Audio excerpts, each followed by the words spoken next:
Yeah, well, I'm going to show you all how math and 3D printing are kind of happening together. Works by me and others. And I guess through this thing, I'm going to show you things that are, well, you'll say, oh, that's math. And then, well, that's math? Really? Well, so what are we doing with this? I mean, so you have this abstract idea, circle. And then you have a word, circle, oh yeah. And then an equation that represents a circle, and then you can actually make a plot of the points that make a circle, and you're progressing from this more abstract idea to a more literal, visceral, tangible, physical representation of these things.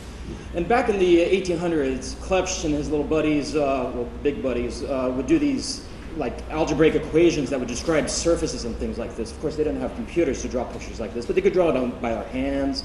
They would say, oh, look at all these things that these equations tell us. We have lines on these surfaces and all sorts of neat stuff, but they can't rotate it around. But people like Martin Schilling can say, well, let's make some plaster models of these things. So they make all these plaster models of all these algebraic surfaces with all their lines, and they could pass around the buddies, and they could look at it and say, oh, yeah, look, this says math to me, and there's lots of stuff there. There's a literal representation of these equations as surfaces, and the lines on them. We can see the structure. It's very beautiful and holistic together.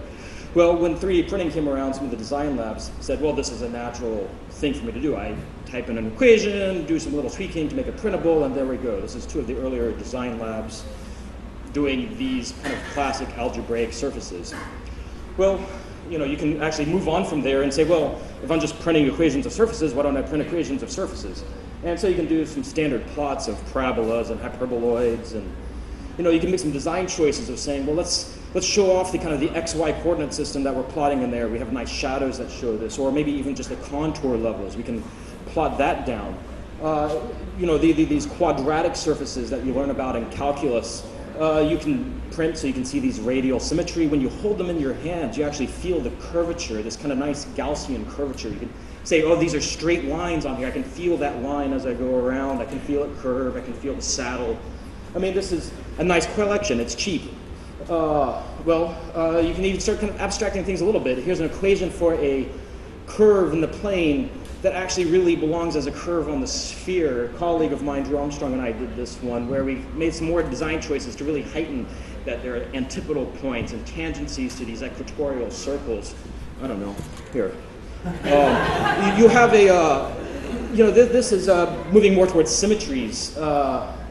You know, this is a triply periodic surface, like a soap bubble kind of minimal surface that was kind of thought about in the 70s. Bathsheba Grossman took a model of this and put some nice textures on it, and it's a little chunk of the whole space. It's intimately related to this particular lattice, this crystal. George Hart is a mathematician, geometer, computer scientist, sculptor, one of the earlier pioneers of mathematics and 3D printing and rapid prototypes. If you look at these things from all different angles, you see a lot of emergent structures. Even here with these kind of more, rather than a translational symmetry, you have this more spherical or rotational kind of symmetry. And when you look at these things by hand, well, I guess I'm not going to find that in time. Well, you know, you actually see a sense of depth that's not emergent. Wait, hold on, here we go. Somebody else can get that. You actually see the sense of depth a bit more viscerally, and it's almost a voyeuristic when you're looking at these fractals, these 3D fractals. You get a sense of depth and like shrinking of dimension there that you just do not see just on the computer screen. It scales too easily on the computer screen. George Hart did this neat thing with the thing where you can slide in half. This thing here, oh wait, where'd it go? Well, this is like some sort of noodle of ramen, and it's totally tangled up in here. A 3D printer, this thing doesn't have this property on the computer screen. In this flexible plastic, you see the modular structure emerge. Henry Segerman and his collaborator, Jeffrey Irving, did this kind of clever thing of taking this iterated curve and spread it out and see its development as there. And they made a new fractal from an old fractal this way. And it actually has this kind of like nice emerging kind of beautiful shape that comes out. They have a whole collection of these. Here's one that I did that suggests a bit more structure than is there. And you know, at every point along this curve, you have a plane that is tangent to it, and its location in space is telling you the orientation of the plane, and that orientation of the plane forces a turning and a twisting on there. You can really see what's going on with that. This thing, well, you know, you have two lines of points, and every point on one line is connected to a point on the other, and, well, you have all these cycles in here that get knotted up and really complicated, but there's a lot of nice rhythms that come out of this. Watch your eye. Okay, you're okay. I mean, I really like that one. I already threw this one over there. See, that's a tangled mess. If you look in there, you've got like this tangled mess, and there's two little balls sequestering kind of little chunks. And the funny thing is, like, if you look, there's some symmetry outside those balls. There's some nice symmetry, but in fact, the whole thing unravels into just a plain circle. It's hard to draw on paper, difficult to see the unraveling on a computer, but you can actually see that on, you know, in the model a bit easier. And then these little guys, well, these were prototypes for a sculpture that this mathematical artist and I had hoped to make at some point. Oh, that didn't flow out so well. Oh my gosh.